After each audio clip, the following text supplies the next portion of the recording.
Hi guys, I'm Sasha. Thanks for joining me. In today's video, I have a Goodwill find. TV trays, okay, that I got at Goodwill for $12. So you can see they have ducks on them, faux wood, and then real wood on the base, okay? Oops, hit the camera, sorry. So I've got 4 TV trays and a little holder that holds them. Now, I just wanted to have another surface to be able to put things on, but I'm not a big fan of the geese. So I decided to do a very quick fix-up on these, since they're not an actual piece of furniture that's going to be out all the time and have heavy usage. I didn't treat them the same as normal furniture. I did not sand them down before I painted them. And so basically, anytime I get anything from a secondhand store, first thing I do is wipe it down really well, get all the cobwebs and dust off. And then I went through and tightened any screws, made sure that they were all tightened up. And then I began to paint, and I will show you. This is what we're looking at for the finished product. And this is actually a like a shelf liner that I found at Walmart. That it comes in a roll, so you just cut it off to the right size and then Mod Podge it down. And I painted the whole things, and I painted the base that it goes on. So first thing we have to do for this last one that I saved for the video is start painting. I'm going to start on the underneath. I figured that'd be easier.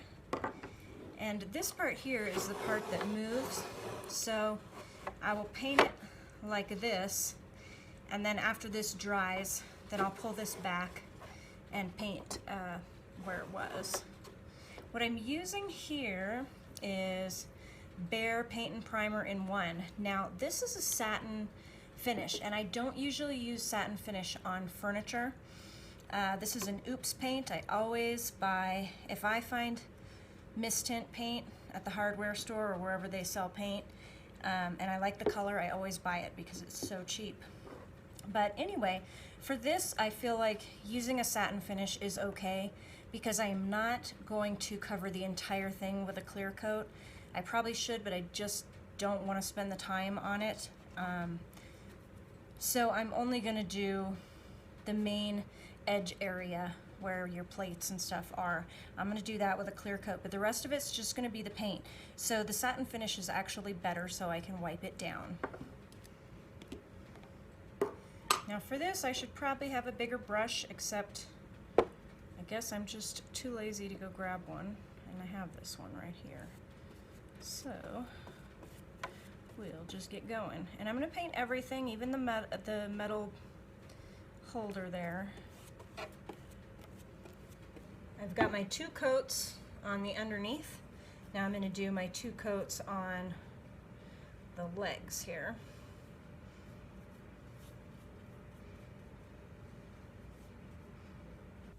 While the first coat on the legs is drying, I'm going to go back and start my first coat on this area that I couldn't get to before. This required 3 coats because this was the faux wood. It's actually plastic. So I did 3 coats of paint on there, making sure that I came out far enough from this ridge to cover, just in case my shelf liner doesn't go all the way to the edge. But because this is plastic, this will actually just chip off. If I use my fingernail, I can chip that paint off. So what I'm going to do to prevent that is I'm using a fast drying oil-based polyurethane coating. All right, this is I believe semi-gloss finish, but this will just protect it a little bit more. I don't care if the legs get some nicks and things like that, because it kind of has that shabby chic look to it, but when you have plastic that's painted, it doesn't look the same as wood that's painted and chipped. Definitely the shabby chic look doesn't really apply with plastic.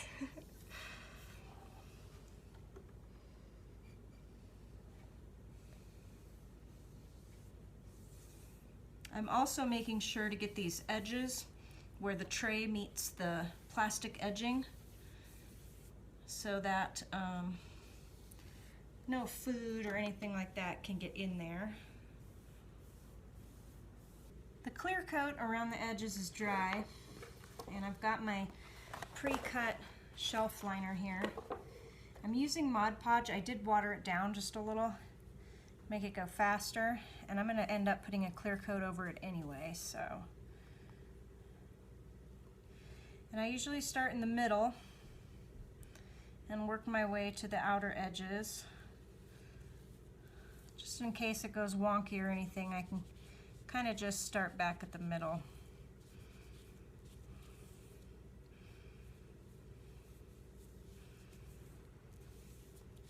And the nice thing about Mod Podge is it dries clear, so if you get it somewhere you shouldn't, it's really not that big of a deal.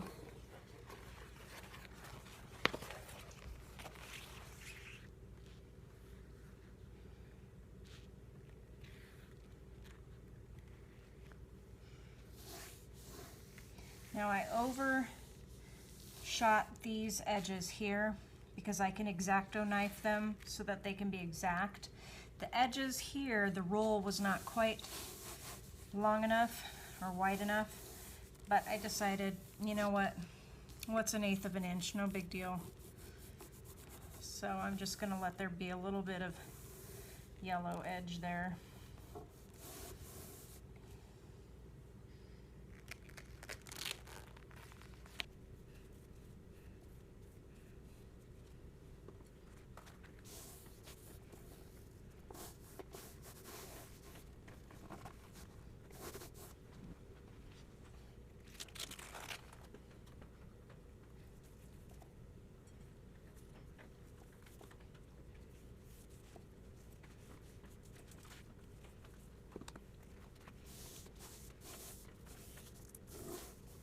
As I trim the edges, I'm going to use a ruler pushed right up against that edge.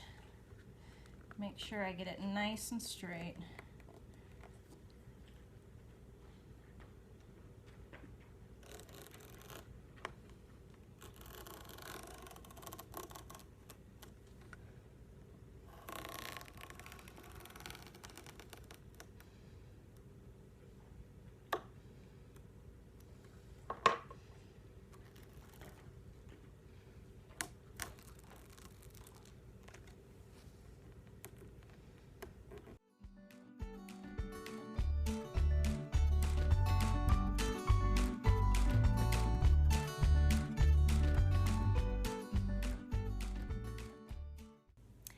So that's a fun little project just to remind us that when we go to a thrift store, we have to keep an open mind and try to see things for what they could be instead of just for what they are. So I hope you enjoyed it. Don't forget to subscribe, and I'll see you next time.